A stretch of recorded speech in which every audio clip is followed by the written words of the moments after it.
இதுதான் பிள்ளையார்பட்டி கோயில் போகிற என்ட்ரன்ஸு. கொஞ்சம் இப்படி போனீங்கன்னா அங்கே வைரவம்பட்டி, இந்த பக்கம் போனால் குன்றக்குடி, 3 கோயில் பார்க்கலாம் இங்கே.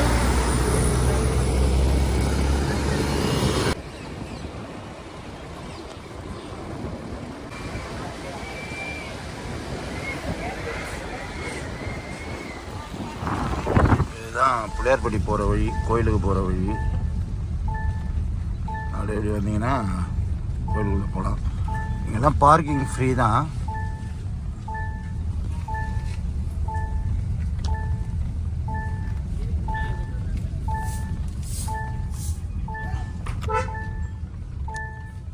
இப்படி போய் இப்படி போனால் இந்த எந்த பக்கம் வேணால் இந்த கோயிலுக்குள்ளே போகலாம்.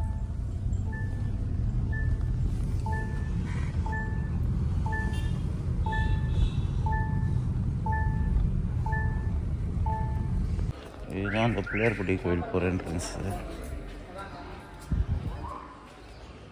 இங்கே தான் இந்த குளம் இருக்குது. இந்த குளம் கோயில் நல்லா இதுவாக வச்சுருக்காங்க. தேங்காய் உடைக்கிறதுக்கு வெளியில் இடம் இருக்குது. பாருங்க, நல்லா சூப்பராக இருக்கும் அந்த கோயில். நானும் நிறைய வாட்டி வந்துருக்கேன். ஸோ இப்போ தான் வந்து ஒரு ஃபஸ்ட் டைமும் வந்து இது போட்டுட்ருக்கேன். ஒரு வேறு வேலையாக வந்தது. விலைக்கு ஏற்றுற இடம்லாம் இப்போ இங்கே வெளியே வச்சுட்டாங்க. முன்னாடிலாம் உள்ளே ஏற்றலாம், எல்லாமே வெளியிடலாம். சூப்பராக இருக்குல்ல கோயில்.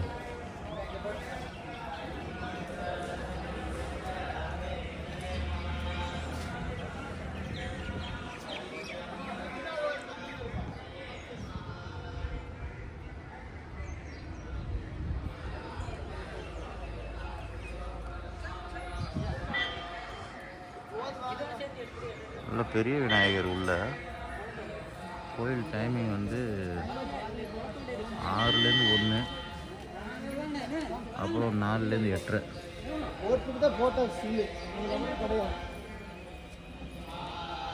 நம்ம உள்ளெல்லாம் எடுக்கக்கூடாது, வெளில மட்டும்தான். வெளில வரைக்கும் நம்ம எடுப்போம்.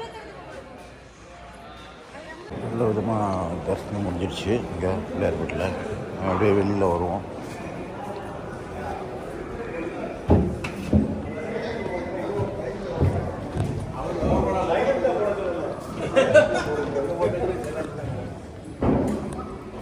உள்ளே இருக்க பிள்ளையார் காட்ட முடியல.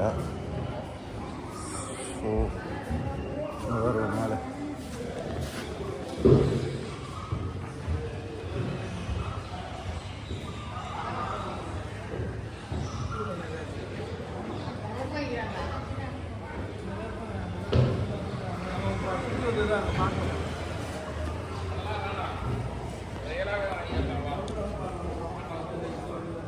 இதான் அந்த கோயிலோட ஸ்தல வரலாறு.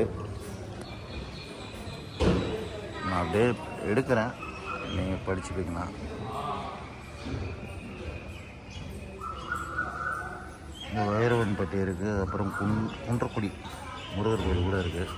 நம்ம அதுக்கும் போவோம்.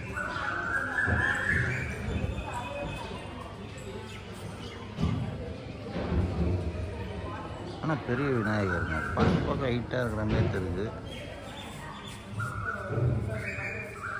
நீங்கள் அப்படியே பாஸ் போட்டு படிச்சுக்கலாம்.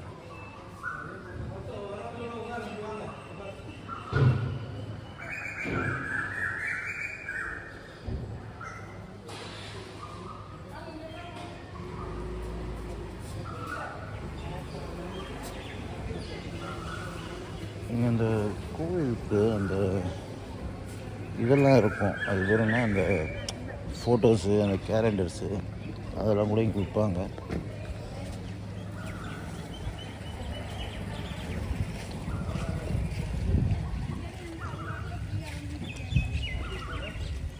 ஃபோட்டோஸு அதெல்லாம் அந்த கோவில்காரங்க நடத்துகிற இடம். அது 2 கடை தான்.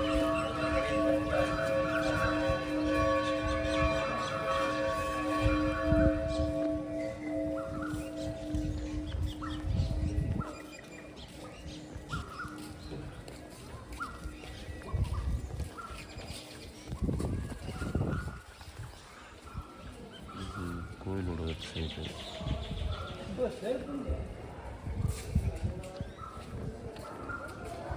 இன்னைக்கு தெரில கூட்டம் கம்மியாக இருக்குது. மற்ற நாள்லாம் அந்த விசேஷமான நாள் அதெல்லாம் வந்துன்னா பயங்கரமாக கூட்டம் இருக்கும். ஒன்றும் பண்ண முடியாதுங்க.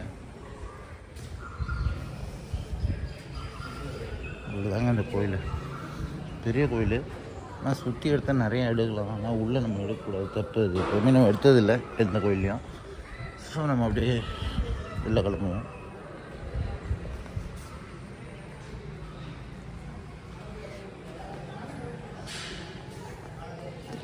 அது உள்ள யாகம்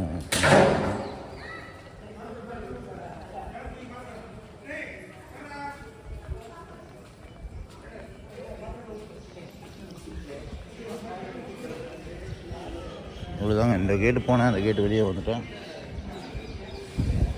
நம்ம கிளம்பண்டு தான் குன்றக்குடி. ஏற்கனவே வைரவன்பட்டி போனோம்.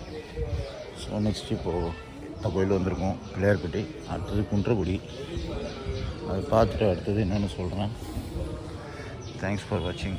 காலைல பிரேக்ஃபாஸ்ட் சாப்பிட்டு அப்படியே கோயிலுக்கு போயிடலான்னு பார்த்தேன். இங்கே கணபதி விலாஸ் எங்கே இருக்குன்னா, இங்கே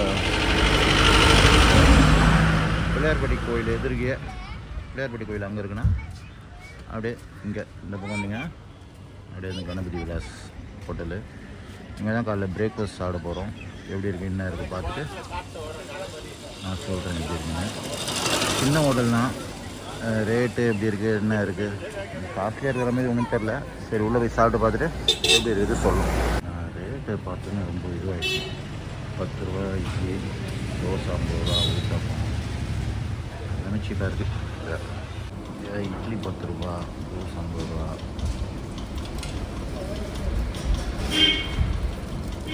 எல்லாமே ரொம்ப சீப் அண்ட் பெஸ்ட்டாக இருக்குது. இங்கே பிள்ளையார்பட்டி வந்தீங்கன்னா அப்படியே ட்ரை பண்ணுங்க.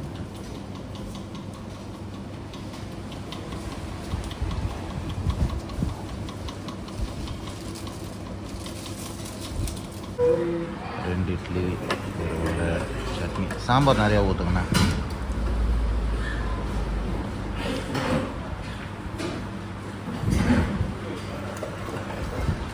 அப்புறம் பூரி, கிழங்கு. என்ன இந்த ஹோட்டலில் ரேட்டை கேட்டால் கொஞ்சம் அசந்து போயிடுவீங்க. நானே உள்ளே வரும்போது நான் தெரில. ஆனால் இப்போ பார்த்தா இந்த ரேட்டை பார்த்தோன்னே இப்படி ஒரு கம்மியாக கொடுக்குறாங்களா, டேஸ்ட்டாக நல்ல இதுவானு நான் இருங்க நான் காட்டுறேன். அதையும் ஃபைனலியாக ஒரு காஃபி. அது ப்ரைஸ் லிஸ்ட்லாம் ரொம்ப சீப்பாக இருந்தது. ஆனால் டேஸ்ட்டும் குவாலிட்டியாக இருந்தது. எங்கே இருக்குன்னா இந்த பிள்ளையார்பட்டி கற்பக விநாயகர் கோயில்கிட்ட தான் இருக்குது. நான் என்ன பண்ணேன், 2 இட்லி, ஒரு வடை, அந்த பூரி ஒரு செட்டு சாப்பிட்டு. ஆனால் ரேட்டை கேட்டால் நீங்கள் தான் அசந்து போயிடுவீங்க. நான் சென்னையில் எங்கேயுமே இந்த ஹோட்டலில் வீட்டெலாம் பார்த்ததில்ல. டேஸ்ட்டும் அந்தளவு கொடுக்குறாங்க.